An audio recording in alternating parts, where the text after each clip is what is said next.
Assalamualaikum. I am Nadia Noor. Dear students, आज tuberculosis series का last lecture है जिसमें हम ट्यूबरक्लोसिस का डायग्नोसिस डिस्कस करेंगे। आप लोगों के लिए एक बात मैं वाज़ेह कर दूँ, this is an overview of the clinical diagnosis of tuberculosis. हमने बहुत सारी चीज़ें इन डिटेल जो है टियोलॉजी में डिस्कस कर ली थी, जो कि मैं यहाँ पे डिस्कस नहीं कर रही हूँ, लेकिन ये अंडरस्टूड है कि आपने जो है वो चीज़ें यहाँ पे मेंशन करनी है, जैसे कि माइक्रोस्कोपी, मॉर्फोलॉजी। हमने माइक्रोस्कोपिक एग्जामिनेशन डिटेल में एसिड फास्ट स्टेनिंग में माइकोबैक्टीरियम ट्यूबरक्लोसिस कैसे नजर आएंगे। They are acid fast, they will appear pink slightly curve rod show serpentine cords phenomenon. आपको डायग्नोसिस में भी ये ऐड करना होगा। ऐसे ही कॉलोनियल मॉर्फोलॉजी जो मैंने टियोलॉजी में इन डिटेल डिस्कस की थी, वो भी यहाँ पे ऑल्दो मेंशन नहीं है, लेकिन आपने उसको जब आप कॉलोनियल मॉर्फोलॉजी या कल्चरल कैरेक्टरिस्टिक्स डिस्कस करेंगे तो वो आपने यहाँ मेंशन करनी है। इस लेक्चर में मैंने नहीं आपको दिखाई माइक्रोस्कोपी, लेकिन आप सबको ये इंक्लूड करना है अगर आपसे एग्ज़ाम में पूछा जाएगा। Diagnosis, for the purpose of diagnosis हमें ये पता है कि माइक्रोबायोलॉजी में सबसे ज़्यादा अहमियत जो है वो स्पेसिमेन की है। अगर हम अप्रोप्रिएट स्पेसिमेन नहीं कलेक्ट करेंगे तो हमारा जो डायग्नोसिस उसकी कोई सिग्निफिकेंस नहीं होगी। तो ट्यूबरक्लोसिस के डायग्नोसिस के लिए अगर स्पेशली पल्मोनरी टीबी है तो हम स्प्यूटम सैंपल प्रेफर करते हैं। अगर सेकेंडरी टीबी का केस हो सकता है तो फिर हमारे पास gastric washings, urine, pleural fluid, cerebral spinal fluid, joint fluid, biopsy material from the lungs और ब्लड स्पेसिमेन भी हो सकता है। स्पेसिमेन आने के बाद सबसे ज़्यादा जो इम्पोर्टेंस है वो डीकंटामिनेशन कॉन्सेंट्रेशन की है, क्योंकि जो माइकोबैक्टीरियम ट्यूबरक्लोसिस है उसका जो नंबर है वो डिपेंड करता है डिजीज़ प्रोग्रेशन पे। इनिशियल स्टेजेस ऑफ डिजीज़ में यकीनन माइकोबैक्टीरियम के जो नंबर होगा वो स्पेसिमेन में कम होगा, और स्पेशली वो स्पेसिमेन जो कंटामिनेटेड स्पेसिमेन के केसेस में आते हैं, जैसे कि स्प्यूटम है। ये वो स्पेसिमेन है जो कि लंग से वापस ब्रोंकाई, लेरिंग्स, फेरिंग्स और उसके बाद जो है ये बकल कैविटी में आ रहा है। तो इसमें चांसेस होते हैं कि नॉर्मल फ्लोरा भी मौजूद हो, और the sites are known as the non sterile site. इसीलिए इन स्पेसिमेन को डीकंटामिनेट करना ज़रूरी है और उनकी कॉन्सेंट्रेशन भी ज़रूरी है, ताकि उसमें जो इर्रेलेवेंट ऑर्गेनिज्म हैं या कंटामिनेंट हैं या जो सेल्स हैं वो रिमूव हो जाएं, और उसमें से हमें माइकोबैक्टीरियम ट्यूबरक्लोसिस के जो नंबर है वो ज़्यादा मिल जाए और हम उसे आसानी से ऑब्जर्व कर सकें। तो स्प्यूटम, जैसे कि हमने डिस्कस किया था ड्यूरिंग दी क्लिनिकल मैनिफेस्टेशन, जो स्प्यूटम है उसकी जो क्वांटिटी है वो ग्रेजुअली जो है वो बढ़ती है, और उस की जो अपीयरेंस है वो म्यूकॉइड भी हो सकती है, पुरुलेंट भी हो सकती है।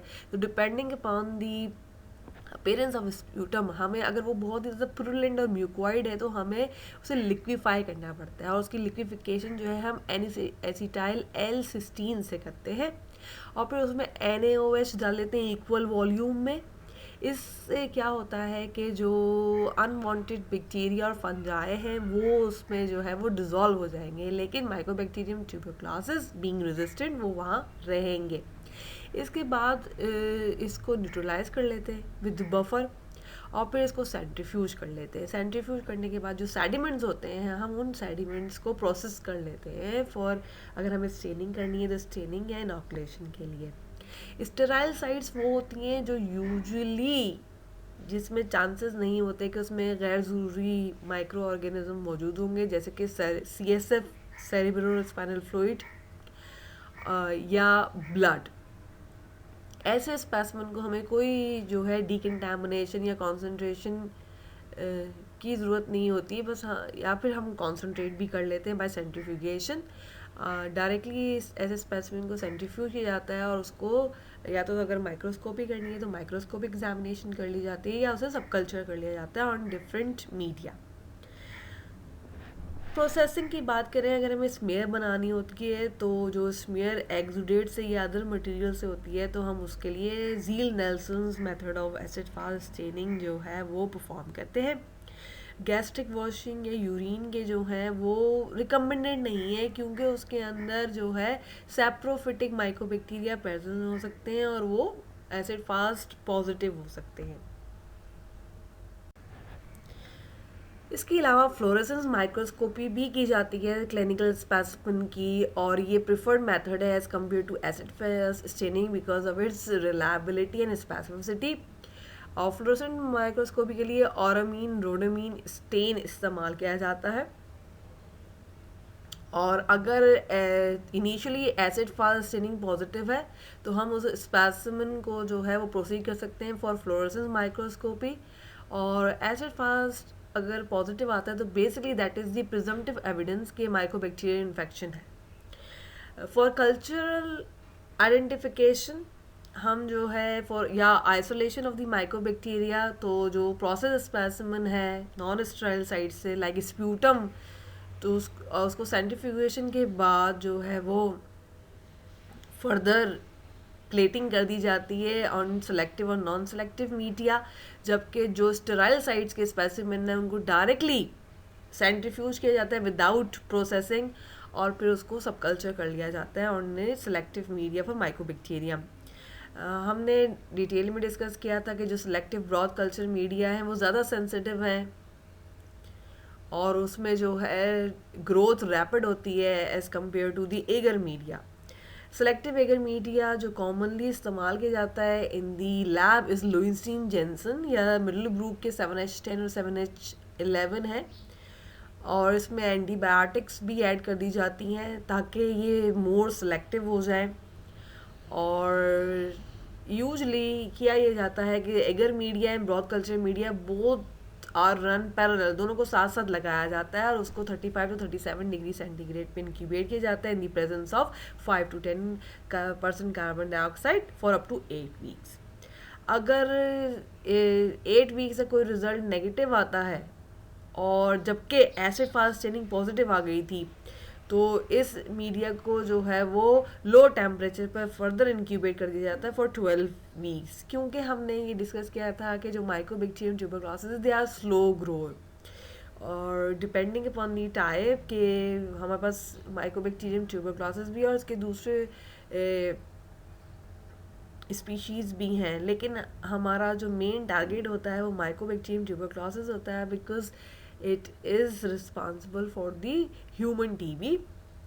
ब्लड कल्चर की प्रोसेसिंग देखें तो ब्लड कल्चर के लिए ब्लड स्पेसिमेन को जो है वो एंटीकोगुलेंट डाल दिया जाता है ताकि उसकी क्लॉटिंग ना हो, क्योंकि क्लॉटिंग में यूजुअली क्या होता है कि जब ब्लड क्लॉट बन जाता है तो उसमें चांसेस होते हैं कि ऑर्गेनिज्म उस क्लॉट में ट्रैप हो जाए और फिर उसकी जो फर्दर अगर हम इनोकुलेट करें तो फिर चांसेस ये होते हैं कि ऑर्गेनिज्म जो है हम उसको आइसोलेट ना कर पाएँ। तो इसलिए ब्लड कल्चर के लिए या तो जो कमर्शियली अवेलेबल हैं जिसमें ब्लड को लाइज कर दिया जाता है और सेंट्रीफ्यूज किया जाता है और फिर उसको प्रोसेस किया जाता है, या फिर जो कमर्शियली ब्रॉथ मीडिया हैं that are design for the blood culture of mycobacterium tuberculosis, तो उनको इस्तेमाल किया जाता है।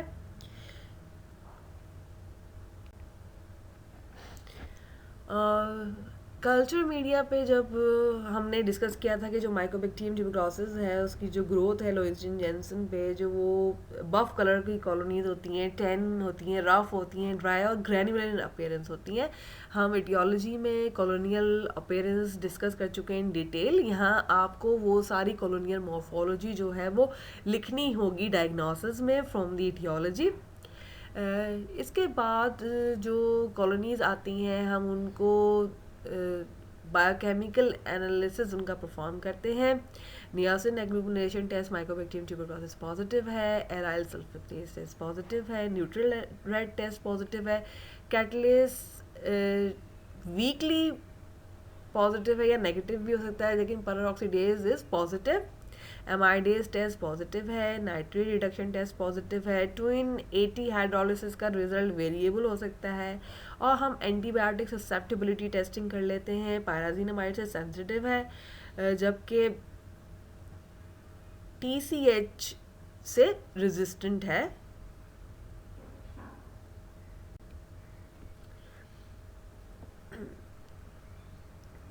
रैपिड डायग्नोसिस प्रेफर किया जाता है, क्योंकि हमने देखा कि bacterial isolation although gold standard है, लेकिन इतना टाइम लगता है, और आजकल जो है early diagnosis is important for the treatment.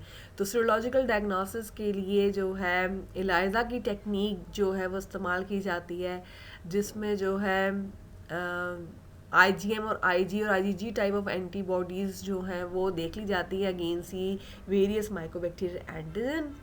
इसके अलावा रैपिड टेस्ट में हमारे पास लेटेक्स एग्लूटिनेशन टेस्ट अवेलेबल हैं, जिसमें जो लेटेस्ट पार्टिकल हैं they are coated with the rapid antibodies specific for mycobacterium tuberculosis.